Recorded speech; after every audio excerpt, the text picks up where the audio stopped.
2026 তারিখে র্যাব ফোর্সেসের 12তম মহাপরিচালক হিসাবে দায়িত্বভার গ্রহণ করি। এজন্য প্রথমেই আমি মহান রাব্বুল আলামিনের নিকট কৃতজ্ঞতা এবং শুকরিয়া জ্ঞাপন করছি এবং প্রার্থনা করছি তিনি যেন আমাকে আমার উপর অর্পিত দায়িত্ব যথাযথভাবে পালন করার তৌফিক দান করেন। মহাপরিচালকের দায়িত্বভার গ্রহণ করার পর আজই আমি প্রথম আপনাদের সামনে উপস্থিত হয়েছি, কারণ দায়িত্ব নিয়ে প্রথমেই আমি উপলব্ধি করেছি যে আমার উপর অর্পিত দায়িত্ব পালনের ক্ষেত্রে আপনাদের সহযোগিতা এবং সহায়তা প্রয়োজন। আর নিয়মিত মতবিনিময় এবং সঠিক সময়ে সঠিক তথ্য আদান প্রদান এক্ষেত্রে গুরুত্বপূর্ণ ভূমিকা পালন করে বলে আমি বিশ্বাস করি। আমার প্রিয় সাংবাদিকবৃন্দ, আপনারা জানেন যে র্যাব 2004 সালে প্রতিষ্ঠা লাভ করে।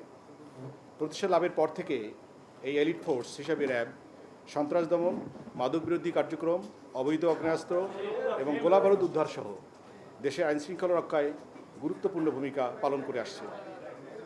আপনারা জেনে আনন্দিত হবেন যে গত 90 দিনে র্যাব ফোর্সেস দেশের বিভিন্ন স্থানে অভিযান পরিচালনা করে 331টি অস্ত্র উদ্ধার এবং এতদ সংক্রান্তে 104 জন অভিযুক্তকে গ্রেপ্তার করেছে। এতদ বিষয়ে আমি আপনাদের সামনে সম্প্রতি র্যাবের উল্লেখযোগ্য কিছু সাফল্যের তথ্য তুলে ধরছি। গত 8 ফেব্রুয়ারি 2026 তারিখে চাঁপাইনবাবগঞ্জ জেলার থেকে 6.27 কেজি গান পাউডার, 26 ফেব্রুয়ারি 2026 তারিখে সিলেটের জৈন্তাপুর এলাকা থেকে 60টি পাওয়ার জেল, 28টি নন ইলেকট্রিক ডেটোনেটর এবং 24 পিস ককটেল উদ্ধার করে র্যাব। গত 9 মার্চ 2026 তারিখে সিরাজগঞ্জ জেলার সলঙ্গা থানাধীন এলাকায় র্যাব অভিযান পরিচালনা করে বিদেশি পিস্তল, রাইফেল, SBBL, শটগান এবং প্রায় 1000 রাউন্ড গুলিসহ কাকন বাহিনী এবং কালু বাহিনীর সক্রিয় সদস্য রাকিব রানা এবং আলমগীর হোসেন ওরফে শুটার আলমগীরকে গ্রেপ্তার করে। গত 10 মার্চ তারিখ মুন্সিগঞ্জ জেলার শ্রীনগর থানাধীন এলাকায় অভিযান পরিচালনা করে 2টি আগ্নেয়াস্ত্র, ম্যাগাজিন, তাজা কার্তুজ এবং 61 রাউন্ড গুলি এবং 9টি ব্ল্যাঙ্ক কার্তুজ সহ 3 জনকে গ্রেফতার করেছে র্যাব। গত 27 মার্চ তারিখ 2026 রাজধানীর রূপনগর থানাধীন এলাকায় অভিযান পরিচালনা করে পল্লবী থানার যুবদল নেতা গোলাম কিবরিয়া হত্যার কিলিং মিশনে অংশগ্রহণকারী শুটার রোকন ওরফে মোহাম্মদ রাশেদকে একটি বিদেশি রিভলভার সহ গ্রেপ্তার করেছে র্যাব। আপনারা সকলেই জানেন যে চট্টগ্রাম জেলার সীতাকুণ্ড থানায় জঙ্গল সলিমপুর ছিল অপরাধীদের অভয়ারণ্য এবং অবৈধ অস্ত্র মজুদের একটি নিরাপদ স্থান।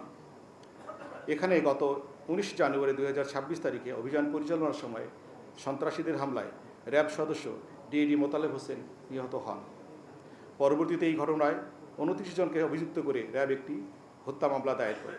এরপর গত 9 মার্চ 2026 তারিখে জঙ্গল সলিমপুর এলাকায় যৌথ অভিযান পরিচালনা করে পুলিশ এবং র্যাব যৌথভাবে সর্বমোট 20 জনকে গ্রেফতার করে এবং উল্লেখযোগ্য সংখ্যক বিদেশি পিস্তল, SBBL, পাইপগান, এয়ারগান, তাজা অ্যামুনিশন, শটগানের কার্তুজ, গুলির খোসা এবং ম্যাগাজিন উদ্ধার করে।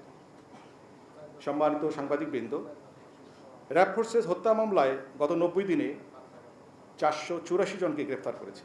এত বিষয়ে আমি আরও 2-1টি ঘটনা আপনাদের গোচরে আনতে চাই। গত 8 মার্চ 2026 তারিখে ঝিনাইদহ জেলার সদর থানাধীন এলাকায় বৈষম্যবিরোধী ছাত্র আন্দোলনের জেলার যুগ্ম মুখ্য আহ্বায়ক ফারদিন আহমেদ নীরব হত্যা মামলায় 3 জন অপরাধীকে এবং আসামিকে গ্রেফতার করেছে র্যাব। মাদারীপুর জেলার সদর থানাধীন এলাকায় সন্তান কর্তৃক পিতা মন্টু শিকদার হত্যা মামলার আসামি মোহাম্মদ সালে প্রকাশ ওরফে কায়ুম শিকদার এবং নাসির শিকদারকে গত 21 মার্চ তারিখে গ্রেফতার করেছে র্যাব। নারী এবং শিশু নির্যাতন আমাদের সমাজের একটি বহুল গঠিত সমস্যা। সামাজিক এই সমস্যা নিরসনে র্যাব সবসময় গুরুত্বপূর্ণ ভূমিকা পালন করে আসছে। গত 3 মাসে রাজধানী ঢাকার কেরানীগঞ্জ, নরসিংদী, সুনামগঞ্জ, চট্টগ্রাম, যশোর, পাবনা, রংপুর সহ দেশের বিভিন্ন স্থানে সংগঠিত ধর্ষণের ঘটনায় অভিযুক্ত প্রায় 175 জনকে গ্রেফতার করেছে র্যাব। পাশাপাশি গত 90 দিনে 61 জন ছিনতাইকারী, 106 জন ডাকাত, 26 জন মানব পাচারী সহ ওয়ারেন্টভুক্ত আসামি, প্রতারক, চোরাকারবারি, জেল পলাতক, জাল নোট প্রস্তুতকারী এবং পর্নোগ্রাফি মামলায় 3473 জন অভিযুক্তকে গ্রেপ্তার করেছে। মাদক আমাদের সমাজের একটি অন্যতম বড় ব্যাধি। আপনারা জানেন মাদক বিস্তার রোধে র্যাব বদ্ধপরিকর।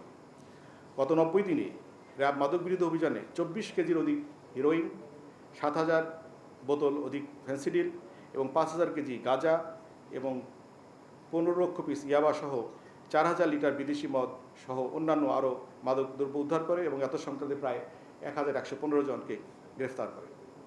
প্রিয় উপস্থিতি, আপনারা জানেন যে আমাদের সমাজে প্রায়ই হেনিয়াস ক্রাইম, যেটা আমি আসলে নৃশংস অপরাধ বলে ট্রিট করতে চাই, গণ্য করতে চাই, এটা এই সমস্ত অপরাধ সাধারণত জনমনে চাঞ্চল্যের সৃষ্টি করে।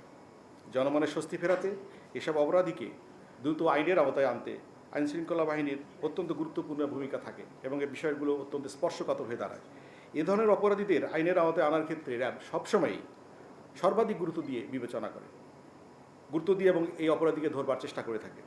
এরকম একটি চাঞ্চল্যকর ঘটনায় গত 22 মার্চ 2026 তারিখে রাজধানীর যাত্রাপুর থানাধীন ধলপুর এলাকায় অভিযান পরিচালনা করে ঢাকা মেডিকেল কলেজ হতে 2 বছরের শিশু কাজী ফুজাইল অপহরণ মামলার আসামি SM তানভীরকে গ্রেফতার করে র্যাব। প্রিয় সাংবাদিকবৃন্দ, আপনারা হলেন সমাজের দর্পণ।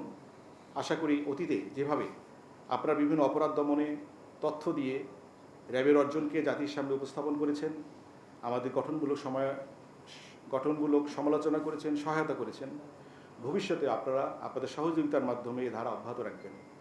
সকলের সহযোগিতায় আইনশৃঙ্খলা পরিস্থিতি স্বাভাবিক রাখার মাধ্যমে শান্তিপূর্ণ এবং স্থিতিশীল বাংলাদেশ গড়তে আমরা দৃঢ় প্রতিজ্ঞ এবং আমরা চাই সবার জন্য বাসযোগ্য একটি বাংলাদেশ গড়ে তোলা।